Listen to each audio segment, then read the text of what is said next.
Picture an ordinary evening. You're on the couch, a World Cup match is on, and the camera suddenly cuts to the stadium tunnel. There, in the half-dark between the dressing room and the pitch, stands the most famous footballer on the planet, and he's crying. You're not quite sure why. The team lost, sure, it happens, but he's crying like he lost something bigger than a match. Qatar, December 2022, Morocco has just knocked Portugal out in the quarter-final, and within an hour, those images circle the globe.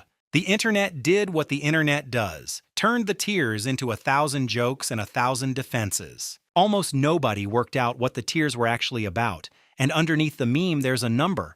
That number is the real story. In front of you is a man with 143 international goals, more than any male footballer in history, across 226 caps, also a record. 5 Champions Leagues, a European Championship, 2 Nations League titles, a trophy cabinet that should probably get its own postal code. And in World Cup knockout matches, the rounds where legends are supposedly born, he has scored exactly 0. Not many, 0. To be precise, 0 goals in 10 knockout games across 20 years. On the stage that makes footballers immortal, his counter sits at nothing and doesn't move. And here's where it gets strange, the kind of strange that makes you tilt your head. The best World Cup of his life was his very first. 2006, Germany. He's 21, frosted tips, and a reputation as the kid who goes down too easily in the box. Portugal reached the semi-final. That's the ceiling. He's never been back since, not once. No final, not even a second semi.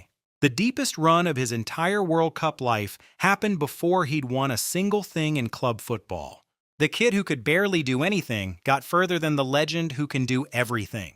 Write that into a script, and an editor tells you it's too neat. That's not how it works, but it's documented fact. So why has the biggest stage been his smallest? That's the question that splits an entire country in two. And in the name of honesty, let me say it up front. Nobody has the final answer. There are 2 positions, both serious.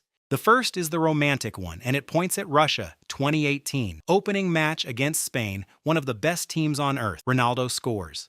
Then he scores again. And in the dying minutes, with Portugal losing, he stands over a free kick about 30 yards out and bends it into the top corner. A hat trick against Spain at 33, 3-3. If you ever doubted the magic was real, that night closed the case. The romantic says you build a cathedral around a player like that because on his night, he wins the game on his own. Nobody asks Michelangelo to paint a smaller fresco. The second position is colder, and lately it's been getting louder. It says the modern Portugal might play better when it isn't bending itself around one man. And this isn't a troll's take, it has evidence. This squad is arguably the strongest in the country's history. The midfield alone is almost unfair. Vitinha, Bruno Fernandes, João Neves, Bernardo Silva, quick, technical, relentless, the kind of engine room that strangles opponents without anyone needing a 30-yard screamer. Portugal arrived as reigning Nations League champions, and this March in Atlanta, they beat the USA 2-0 without Ronaldo, who stayed home injured. Trincão and João Felix scored, and a lot of people watching said the same uncomfortable thing. The team looked faster, lighter, like a band that suddenly found its rhythm while the lead singer sat one out. Honesty demands a caveat here. They didn't drop Ronaldo for an experiment, he simply wasn't there. But people noticed the effect anyway. And speaking of that effect, it has a brutal piece of proof, straight out of that same Qatar drama. After Ronaldo made a show of his displeasure at being substituted against South Korea, the coach did something nobody had done before. He benched him for a knockout match. End of a run of 31 straight starts at major tournaments. In came 21-year-old Gonçalo Ramos, who as a kid, by his own account, had Ronaldo posters on his wall, and the boy scored a hat trick. Portugal demolished Switzerland 6-1. Goals in the 17th, 51st, 67th minutes, and the whole match the team looked freer without its totem up front. Ronaldo came off the bench near the end, scored, from an offside position, ruled out. One image that a single episode folds into itself hits harder than any stat. The legend sits, the understudy scores 3, and the stadium loses its mind over the wrong name. Here I need to slow down, because this is exactly where opinion likes to dress up as fact. Whether Ronaldo at 41 can't do it anymore, that's not knowledge, that's a position. He was Portugal's top scorer on the way to that very Nations League title. He's still the captain. Anyone who tells you with total certainty that he's finished is selling you confidence they don't have. The decline question is contested, full stop. The zero in the knockouts is not, and that number speaks for itself, no lawyers required.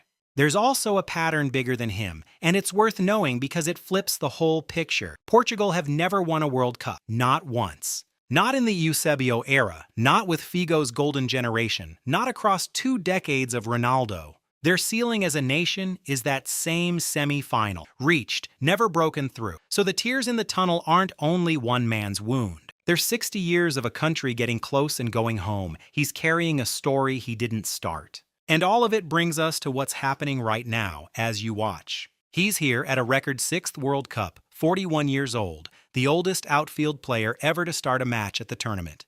And the start hasn't been smooth. Portugal opened with a 1-1 draw against DR Congo, a result nobody had penciled in, and the old argument flared up before the final whistle. Start him or sit him. More group games ahead, then, if they go through, the knockouts. And the same question hanging over all of it with no answer. So let me hand it honestly to you because this is your call too.